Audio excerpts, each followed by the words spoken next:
자, 오늘은 어린이 주일, 다음 세대 주일을 맞이하면서 이 잠언의 말씀을 통해 우리가 윗세대로서 다 윗세대시죠? 예, 다음 세대에게 물려줄 그 유산이 뭘까? 그 점을 우리가 함께 곰곰이 생각해 보고자 합니다. 자, 우선 1절에 아이들아로 이렇게 시작하고 있습니다. 혹은 내 아들아 이렇게 번역하기도 하는데요. 근데 이게 뭐 어떤 혈육의 아들을 포함하지만 보통은 스승이 제자를 부르는 호칭이 되겠습니다.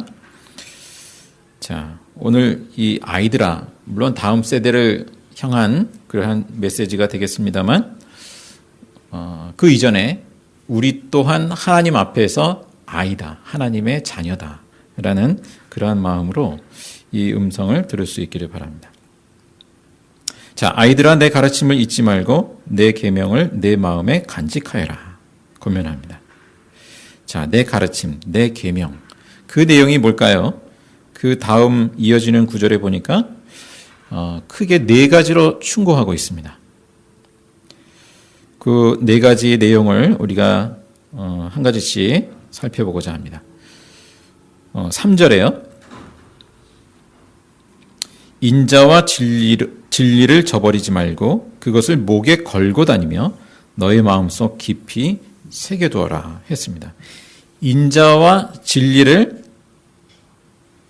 목에 걸고 다니며 목걸이처럼 마음속에 또 깊이 새겨두라. 그러면 하나님과 사람 앞에서 네가 은혜를 입고 귀중히 여김을 받을 것이다. 자, 여기서 인자라고 하는 것은 성경에 무수히 많이 쓰입니다. 헤세드라는 단어인데요. 그 한결같은 사랑, 그 사랑을 표현할 때 이 헤세드, 인자라고 번역하기도 하고요. 사랑이라고 번역하기도 합니다. 또 진리라고 말씀하는데 에메트라고 하는데요. 근데 이제 여기서는 진리라고 번역했습니다만 성실, 충절, 신의 이렇게 다른 표현으로도 번역이 됩니다.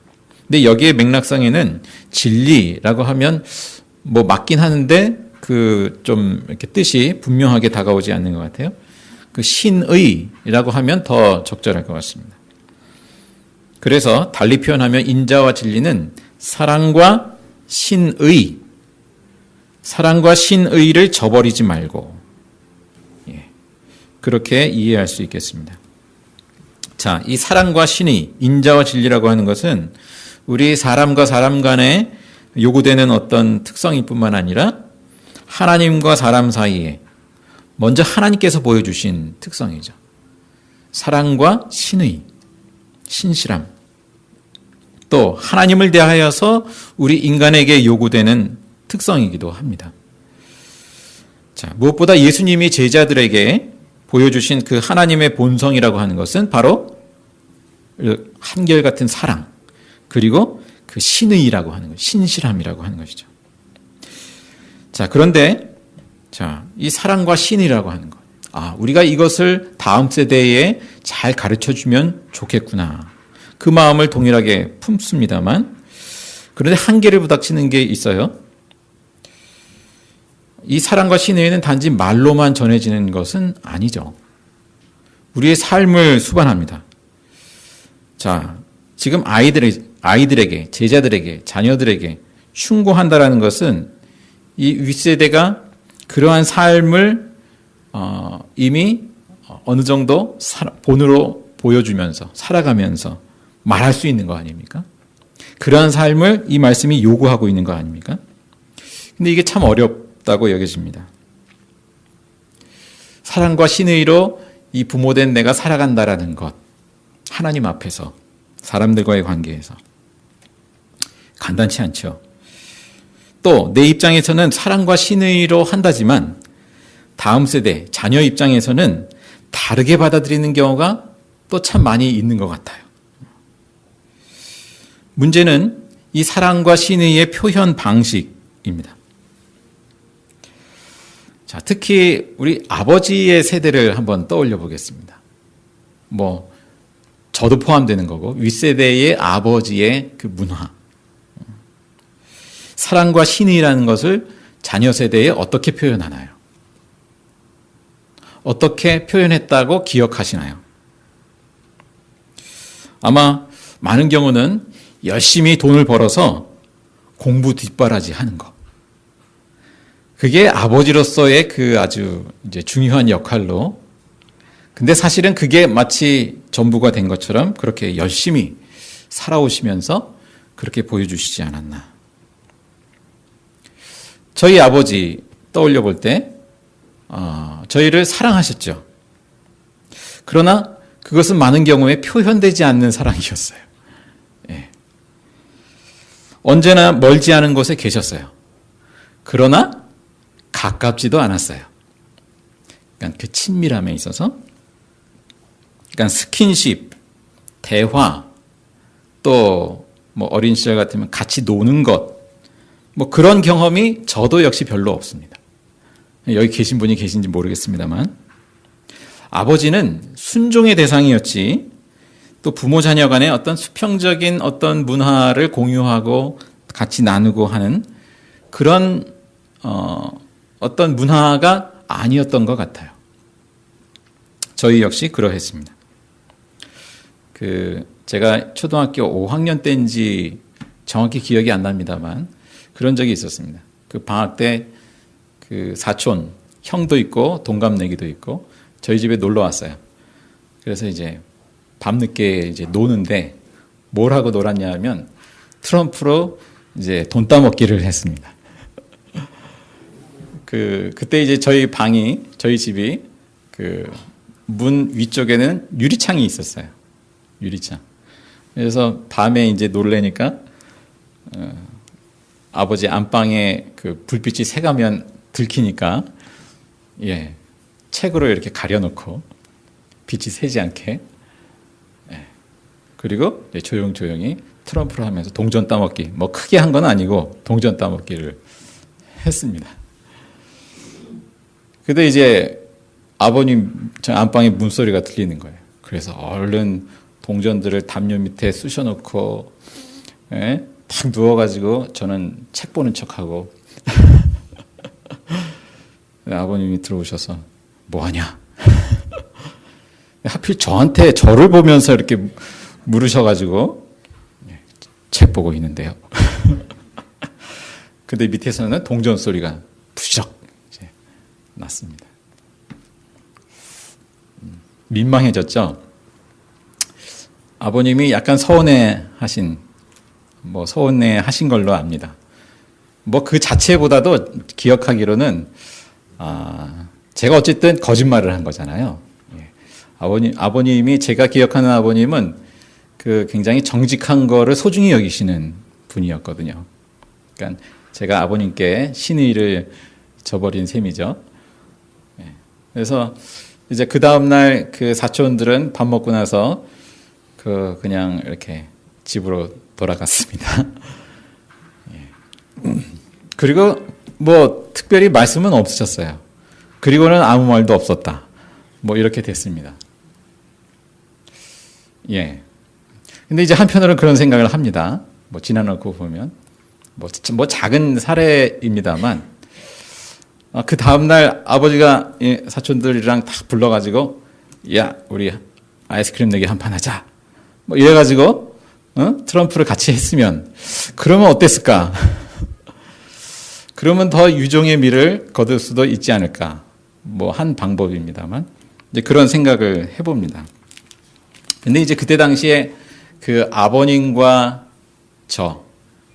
또 그때 당시에 그런 어떤 부모와 자녀 세대의 문화라고 하는 것이 그렇게 하는 그런 문화는 아니었던 것 같아요. 자, 뭔가 우리가 문제가 발생했을 때, 혹은 긴장 관계가 생겼을 때, 우리가 뭐 책망을 할 수도 있죠. 책망도 필요하기도 하죠.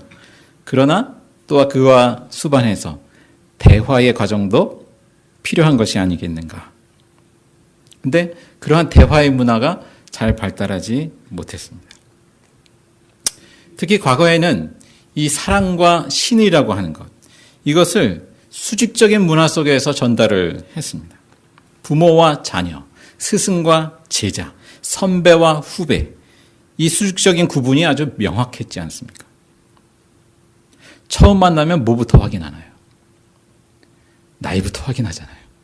그래서 이 갑을 관계를 분명하게 설정을 하고 그리고 이제 그렇게 대화를 하게 되죠.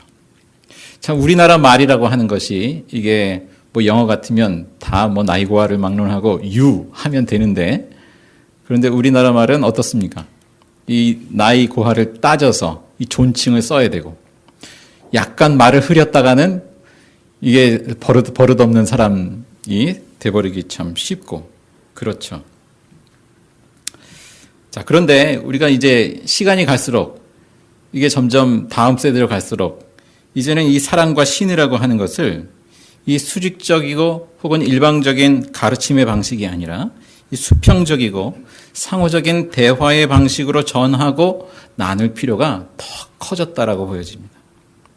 자, 권위라고 하는 것은 분명히 필요한데 권위주의는 아니지만 권위는 필요한데 그런데 이 권위를 수직적인 위계 문화를 강제하는 방식으로서가 아니라 이 수평적인 대화의 문화 속에서 그 권위가 세워지도록 하는 것.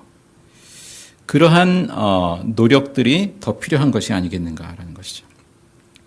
우리 다음 세대에 가르쳐야 할 사실 얼마나 가르칠 수 있을지 모르겠습니다만 이 가르쳐야 할 문화라고 하는 것. 서로 생각이 다르고 문화가 다르고 그러한 서로가 정말 사랑과 신의로 정죄와 냉소가 아니라 사랑과 신의로 대화하는 법.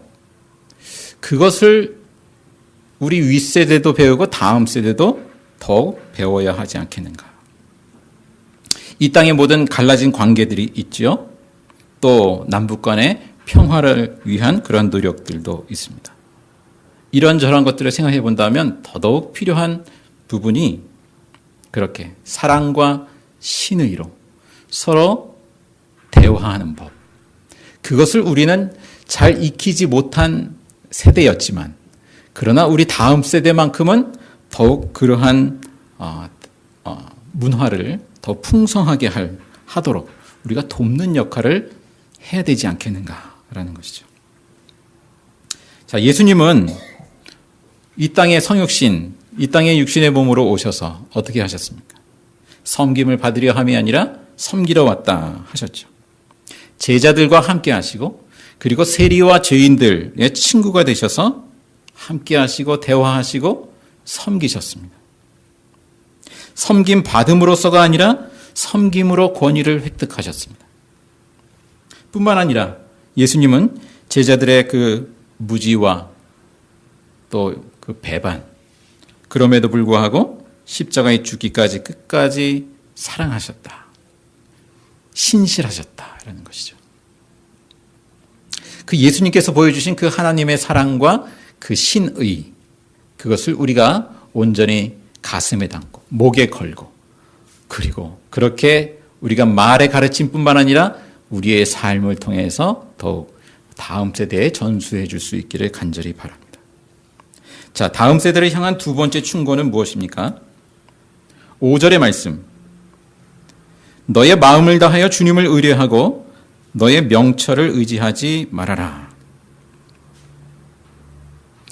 자, 잠언에 보면 지혜와 명철함에 대한 이야기가 가득 담겨 있습니다.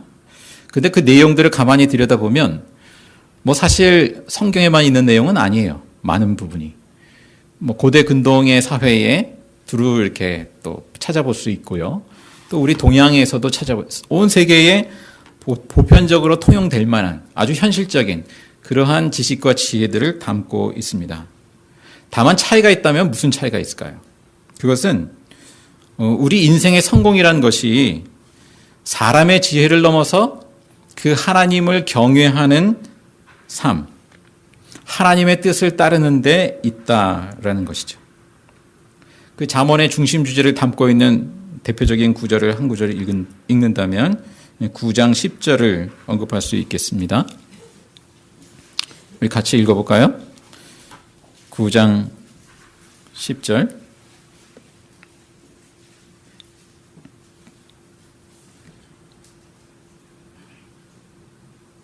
시작. 주님을 경외하는 것이 지혜의 근본이요 거룩하신 이를 아는 것이 슬기의 근본이다. 예.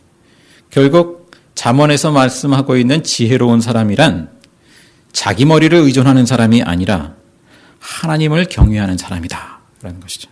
그렇기 때문에 오늘 5절 말씀에 너의 마음을 다하여 주님을 의뢰하고 너의 명철을 의지하지 말아라 그렇게 권고합니다. 그 다음 구절도 마찬가지죠. 내가 하는 모든 일에서 주님을 인정하라. 그러면 주님께서 네가 가는 길에 곧게 하실 것이다.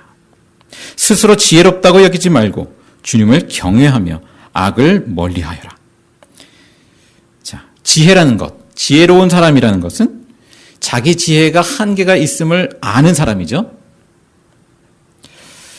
자, 뭐 가장 궁극적으로 대표적으로 예수님의 십자가 사건을 우리가 바라볼 때, 뭐 그때 당시 사도 바울의 표현을 빌자면 헬라인들은 지혜를 찾았지만, 지혜를 구했지만, 그러나 그들의 눈에 그 예수님의 십자가는 어리석은 것이었습니다.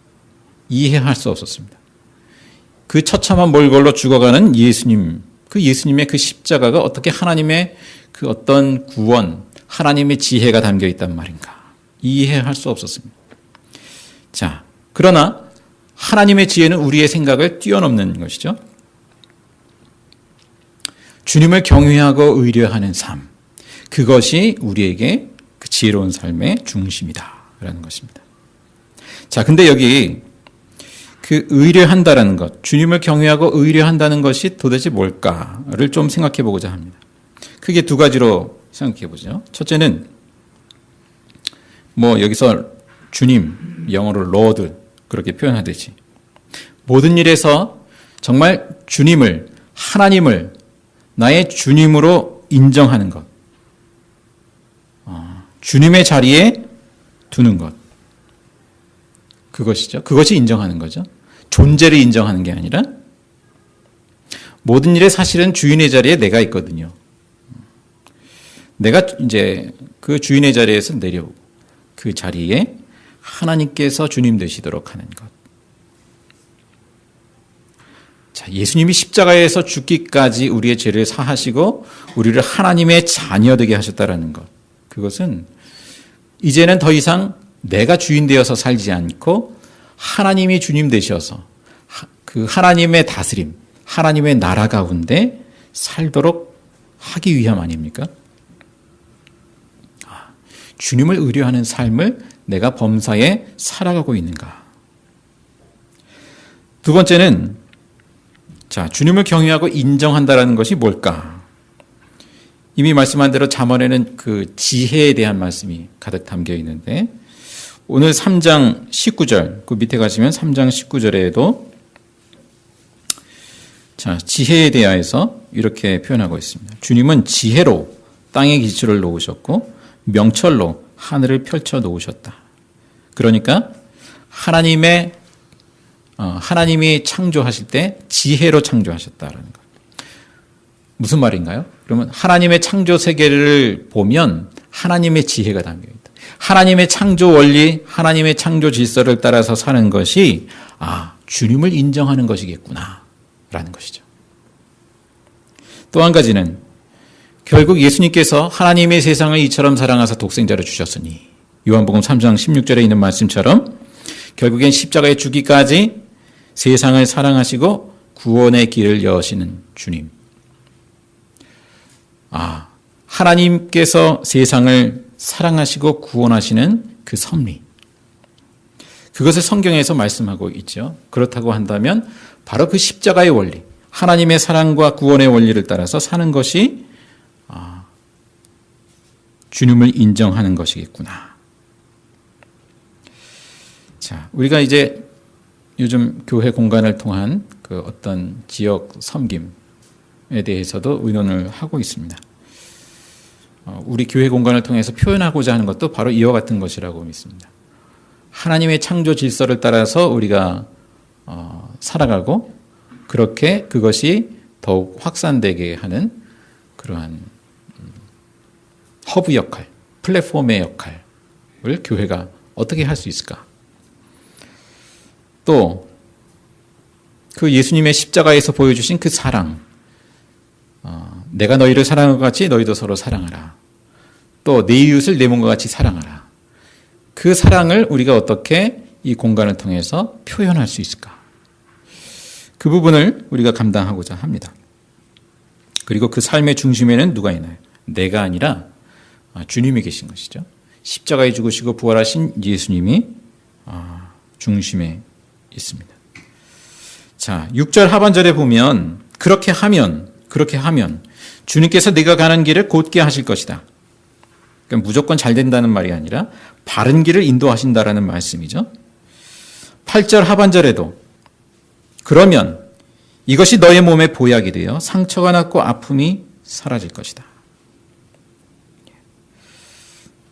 지난주에도 어떤 치유하시는 하나님에 대한 말씀을 나눴습니다만, 자, 오늘 말씀에도 그것이 너에게 평안을 주고 강건함을 줄 것이다. 자, 다음 세대를 향한 세 번째 충고를 읽어보겠습니다. 함께 읽겠습니다. 9절. 너의 재산과 땅에서 얻은 모든 첫 열매로 주님을 공경하여라. 자, 좁게 보면 하나님과 언약을 맺은 백성들이 하나님의 은혜로 얻은 모든 소출, 또 재물, 이러한 것으로 감사와 헌신의 표현을 하는 것이죠.